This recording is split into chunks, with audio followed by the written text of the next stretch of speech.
Halo adik-adik yang ada di rumah, jumpa lagi ibadah pada minggu hari ini. Masih bersuka cita ya. Sebelum kita beribadah, kita berdoa dulu ya. Mari tutup mata, tangannya kita dilipat, oke? Terima kasih Tuhan Yesus buat pagi hari ini. Kami kembali Tuhan beribadah, bersuka cita memuji memuliakan Engkau. Biarlah Tuhan Engkau hadir di tengah-tengah kami, untuk kami bisa memuji memuliakan nama-Mu Tuhan. Haleluya. Terima kasih Tuhan. Kami menyerahkan ibadah kami hanya di dalam nama Tuhan Yesus Kristus. Haleluya. Amin. Haleluya. Masih bersuka cita ya. Siapa di sini yang di rumah bersuka cita? Tante di sini bersuka cita. Mari kita menyanyikan lagu Sukacitaku sejak pertama aku berjumpa Yesus. Mari.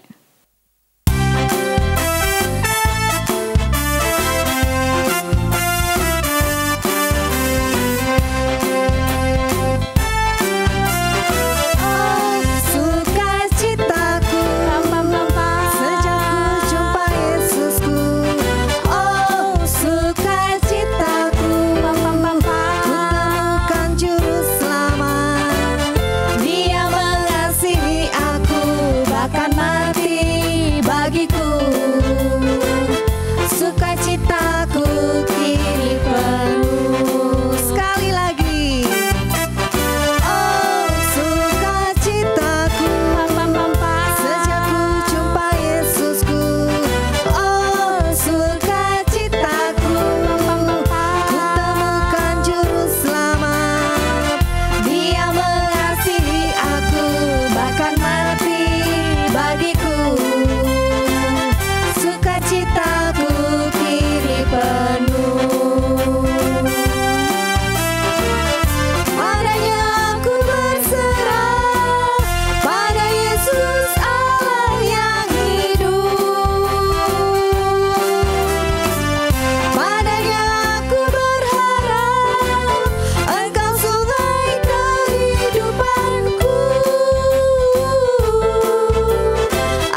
Anak-anak, kita sudah memuji, memuliakan nama Tuhan.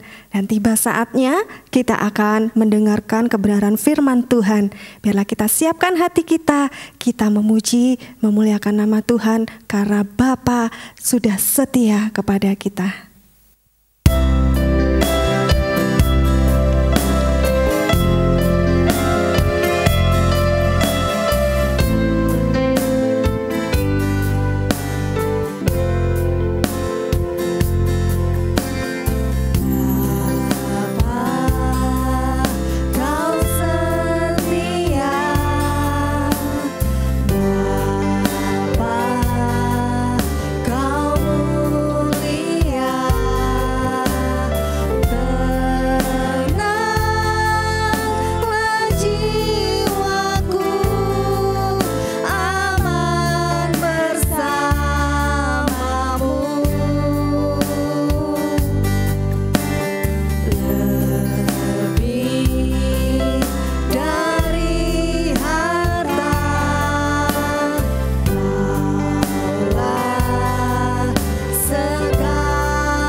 Bapa di surga, terima kasih untuk kesempatan yang indah. Kami boleh kembali bersama-sama mendengarkan sebahagian firman-Mu. Mohon Roh Kudus akan pimpin dari permulaan sampai selesainya. Sehingga apa yang disampaikan benar-benar Tuhan boleh masuk dalam setiap hati, boleh diimani dan dilakukan menjadi berkat yang indah. Terima kasih pimpin hamba-Mu ini Tuhan, supaya kami dapat melakukan tugas kami dengan sebaik-baiknya. Terima kasih, terpuji nama Tuhan. Dalam nama Yesus kami berdoa. Amin. Shalom anak-anak. Senang berjumpa kembali ya. Semua sehat, semua bersukacita, semua bahagia. Amin, puji Tuhan. Luar biasa Allah kita ya. Pada kesempatan ini, Oma akan menyampaikan firman Tuhan mengenai Tuhan membebaskan umatnya. Yang terdapat di dalam kitab Keluaran, pasal yang ketiga sampai pasal yang ke-14.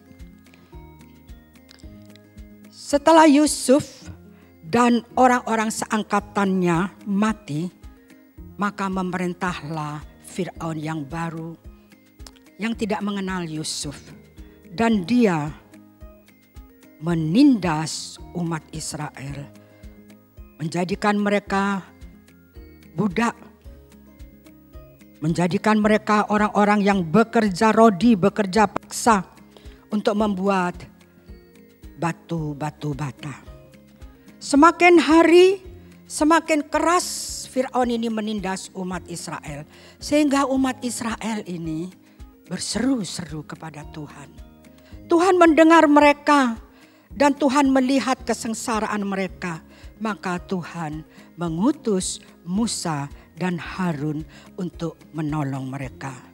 Untuk datang kepada Fir'aun untuk membicarakan hal ini sehingga umat Israel bisa mendapatkan kebebasan. Tuhan ingin mereka keluar dari Mesir dan mereka beribadah kepadanya. Tetapi Fir'aun mengeraskan hatinya. Malah Fir'aun memberikan syarat-syarat. Apa syaratnya untuk mereka boleh beribadah? Fir'aun mengatakan supaya mereka tidak usah keluar ke padang gurun. Beribadahlah di sini.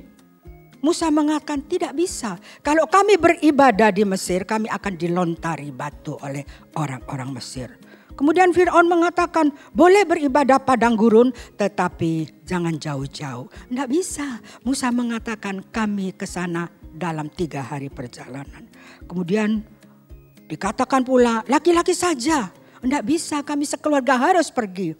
Tidak boleh laki-laki saja kata Musa. Kemudian ada lagi syaratnya yaitu boleh tetapi kambing, domba, lembu, sapi jangan dibawa. Tidak mungkin karena kambing, domba, lembu, sapi itu adalah yang akan kami persembahkan kepada Tuhan kami.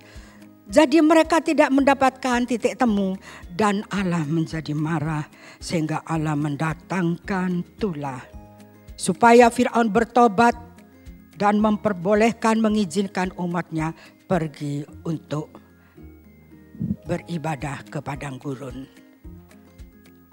Anak-anak pasti sudah tahu dan Oma pada saat ini akan mengingatkan kembali Tuhan memberikan tulah-tulah supaya Fir'aun bisa bertobat. Yaitu 10 tulah. Pertama yaitu tulah air menjadi darah. Anak-anak tahu semua ya.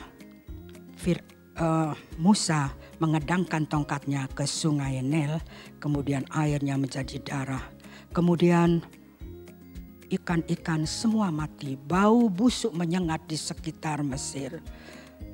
Setelah itu Fir'aun mengatakan, doakan supaya tulah ini berlalu dan kami akan mengizinkan umatmu pergi.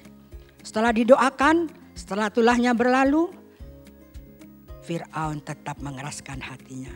Kemudian tulah kedua nyamuk, lalat pikat, ketiga dan nyamuk kedua kodok, katak berkeriapan datang di seluruh Mesir. Bahkan sampai ke tempat tidur dari Fir'aun. Menjijikkan bukan kata-kata ini. Tapi demikian seperti yang tadi Fir'aun selalu mengingkari janjinya. Kemudian yang ketiga nyamuk, lalat pikat, sampar. Penyakit sampar pada ternak. Banyak ternak yang mati. Kemudian juga ada bara yang terjadi pada manusia dan binatang. Borok ya, sangat menjijikkan. Kemudian yang ketujuh itu adalah hujan es. Bukanlah hujan salju anak-anak, tapi hujan es. Jadi keratap-keratap orang yang kena itu mati. Disertai dengan petir. Kemudian yang ke-8 adalah belalang semua. Dan belalang-belalang ini menghabiskan sisa-sisa tanaman yang ada. Kemudian yang ke-9 adalah gelap gulita yang sangat pekat. Sehingga mereka orang-orang Mesir itu tidak dapat beranjak dari tempatnya karena terlalu gelapnya. Mereka tidak bisa melihat apa-apa. Tapi demikian juga Fir'aun tetap mengeraskan hatinya. Cuman sekarang ada satu lagi tulah yang paling dahsyat. Di mana dengan tulah ini mau tidak mau Fir'aun pasti akan menyuruh orang Israel ini pergi dari tanah Mesir. Tulah yang ke-10. Apakah tulah itu? Tulah itu adalah kematian bagi semua anak sulung, mulai dari anak sulung Fir'aun sampai anak sulung dari binatang di Mesir. Wah, ini luar biasa anak-anak. Tetapi anak-anak harus tahu, pada saat tulah-tulah itu semua terjadi di Gosen, tempat orang Israel berdiam di tanah Mesir itu, tidak terjadi satu tulah pun. Karena apa? Tuhan melindungi. Tuhan melindungi. Tidak terjadi apa-apa. Dan anak-anak harus tahu juga, sebelum tulah ke-10 ini terjadi, Tuhan sudah mempersiapkan umatnya. Pertama-tama mereka harus siap seperti orang mau bepergian. Kemudian mereka harus menyembelih domba jantan yang berumur 1 tahun. Kemudian darahnya disapukan di ambang atas pintu rumah mereka, juga di kedua tiang pintu rumah mereka. Dan setelah itu mereka tidak boleh keluar dari rumah mereka sampai pagi hari. Mereka menurut tanda darah. Karena apa? Karena sebentar lagi malaikat pembinasa akan datang. Akan datang. Dan seluruh Mesir akan dijalani. Di mana ada rumah tidak ada tanda darah, malaikat masuk dan membinasakan anak-anak sulung. Tetapi di rumah-rumah orang Israel ada tanda darah, malaikat tidak masuk, mereka selamat. Ini adalah lambang Paskah yang pertama anak-anak. Kita juga selamat oleh karena darah anak domba Allah yaitu Yesus Kristus. Kemudian apa yang terjadi anak-anak? Benar anak-anak. Anak-anak sulung dari Fir'aun sampai kepada binatang mati semuanya. Kemudian Fir'aun cepat-cepat memanggil Musa. Musa, pergi kamu dari hadapanku. Aku tidak mau melihat lagi engkau. Kemudian Musa langsung pergi mengerahkan bala tentaranya. Yaitu waktu itu anak-anak, mereka itu waktu keluar ada 600.000 orang. Laki-laki saja. Belum terhitung anak-anak. Belum terhitung orang perempuan. Mereka segera keluar tidak berlambat-lambat karena mereka memang sudah mempersiapkan diri. Terus mereka keluar dan berjalan bergegas. Sampai mereka tiba di tepian Laut Teberau. Dan di sana Musa disuruh Tuhan untuk mengedangkan tongkatnya ke laut. Dan kemudian laut terbelah menjadi 2. Orang-orang Israel menyeberang terus sampai mereka tiba di tepian Laut Teberau itu. Dan kemudian apa yang terjadi dengan Fir'aun? Fir'aun sekarang menyadari dan menyesal.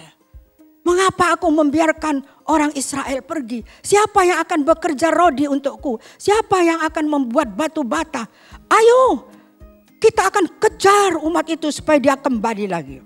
Dia mengerahkan tentaranya yang menaik kereta kuda terus mengejar. Pastinya mereka itu lebih cepat dari jalannya orang Israel. Tetapi Tuhan yang berkuasa mengatur. Tuhan mengatur, Tuhan menolong umat Israel sampai. Sedangkan orang-orang Mesir ini mereka terhalang oleh karena ada tiang awan yang menghalangi mereka dengan kegelapan yang luar biasa. Waktu itu sudah tidak ada, mereka terus datang, mereka juga ikut masuk ke dalam Laut Teberau itu yang sudah tersibak. Mereka akan mengejar dan mengejar. Tetapi Musa kembali mengedangkan tongkatnya dan laut itu kembali menjadi satu. Dan orang-orang Mesir itu mati semuanya, mulai dari Fir'aun sampai ke tentaranya, sampai kudanya, semua mati terhantar di dalam air laut itu. Umat Israel bebas, mereka bersuka cita, mereka bebas dari perbudakan, mereka bebas untuk beribadah. Mereka bersuka cita, mereka memainkan rebana, mereka menyanyi, memuji-muji Tuhan. Tuhan senang umatnya sudah diselamatkan. Luar biasa Allah kita ya anak-anak ya. Sekarang kita akan membaca suatu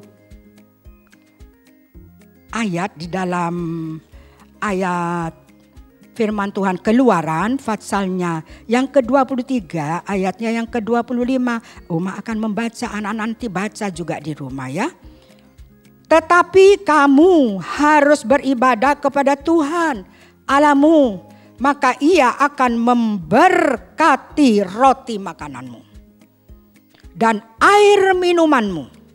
Dan aku, yaitu Tuhan, akan menjauhkan penyakit dari tengah-tengahmu. Wah, anak-anak luar biasa, ini adalah perkataan Tuhan sendiri. Tuhan mau kita ini beribadah kepada Tuhan dengan sepenuh hati. Tidak seperti tadi tawaran dari Firaun.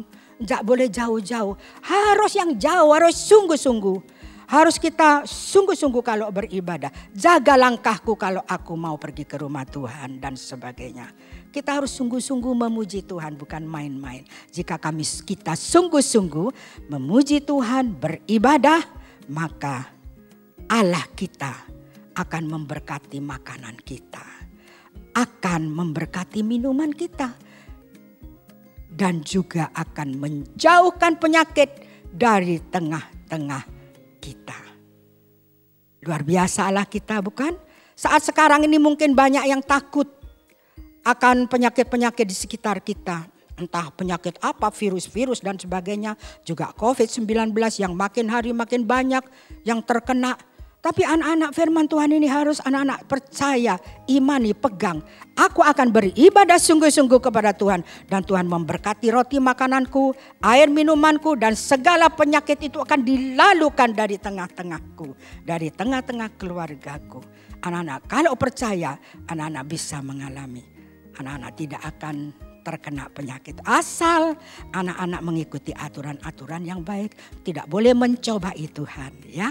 Luar biasa anak-anak. Walaupun mungkin sekarang anak-anak tidak bisa beribadah bersama-sama di gereja anak. Masih belum boleh. Tetapi anak-anak bisa beribadah di rumah. Gereja anak online ada, apapun ada, mungkin ya macam-macam lah. Anak-anak bisa lebih dekat kepada Tuhan. Terutama di dalam perbuatan kita. Anak-anak bisa berdoa, bisa membaca Alkitab, bisa menyanyi, menyembah Tuhan. Bisa melakukan apa yang baik. Itu semua adalah ibadah di hadapan Tuhan. Bukan hanya kita di gereja kita ibadah. Lalu kita tidak bisa ke gereja, kita tidak bisa ibadah. Bukan. Di segala tempat kita tetap ibadah anak-anak. Oleh sebab itu mari firman Tuhan pada saat ini kita sama-sama merenungkan kembali. Kita sama-sama melaksanakan. Aku akan ibadah. Tidak mau seperti Fir'aun katakan. Iblis. Tidak mau kita beribadah karena tahu. Kalau kita beribadah kita diberkati oleh Tuhan. Tapi Tuhan ingin kita beribadah. Karena kalau kita beribadah Tuhan memberkati kita. Luar biasa Allah kita. Luar biasa. Mari kita mulai saat ini. Makin hari makin sungguh-sungguh di dalam ibadah kita. Oma percaya anak-anak semuanya sungguh-sungguh di dalam beribadah bersama dengan orang tua. Kiranya Tuhan memberkati. Terima kasih kepada Tuhan. Dan Oma percaya firman Tuhan ini masuk dalam setiap hati anak-anak. Dan anak-anak boleh melaksanakannya. Sehingga anak-anak boleh tumbuh dan tumbuh dan tumbuh menjadi anak-anak yang sungguh-sungguh menyenangkan Tuhan. Di sana sudah tersedia bagi kita anak-anak rumah yang kekal dalam kerajaan sorga. Mahkota yang tidak layu di dalam kerajaan sorga. Di sini pun kita juga mendapatkan dari Tuhan berkat-berkat selama di dunia ini. Karena ibadah itu mengandung janji untuk saat ini dan untuk sampai kekal selama-lamanya. Tuhan Yesus memberkati anak-anak ya. Kiranya firman Tuhan ini boleh Oma sampaikan sampai sekian. Biarlah Tuhan Yesus memberkati. Mari kita sama-sama sekarang akan berdoa untuk menyudahi firman Tuhan ini. Terima kasih Tuhan Yesus. Firman Tuhan telah dibentangkan. Biarlah kiranya Roh Kudus-Mu akan tolong memberikan kepada anak-anak-Mu, kepada kami sekalian pengertian demi pengertian untuk kami lebih tahu lagi apa yang harus kami lakukan. Dalam masa-masa sulit ini apa yang harus kami lakukan. Kami tak perlu takut, khawatir atau bimbang. Kami terus melakukan apa yang berkenan kepadamu. Ibadah, ibadah dan ibadah. Melakukan kehendak Tuhan. Terpujilah nama Tuhan. Kami percaya Tuhan tolong. Bapa di surga, berkati kiranya anak-anak-Mu sepanjang minggu ini. Supaya sepanjang hari ini juga mereka tetap di dalam Tuhan. Berkati orang tua mereka, berkati semua yang ada pada mereka. Saat ini pun mereka tidak keluar rumah, Tuhan berkati. Mereka mendapatkan aktivitas-aktivitas yang baik, tidak melakukan hal-hal yang tidak baik. Tuhan menyertai mereka sekalian. Roh Kudus menolong mereka. Malaikat Tuhan memimpin jalan-jalan mereka. Kami percaya Tuhan, jauhkan kami sekalian umat-Mu daripada hal-hal yang jahat. Juga daripada penyakit-penyakit apapun yang ada. Terpujilah nama Tuhan kekal selama-lamanya. Terima kasih Bapa, inilah permohonan doa kami. Hanya di dalam nama Yesus Kristus kami sudah berdoa. Amin.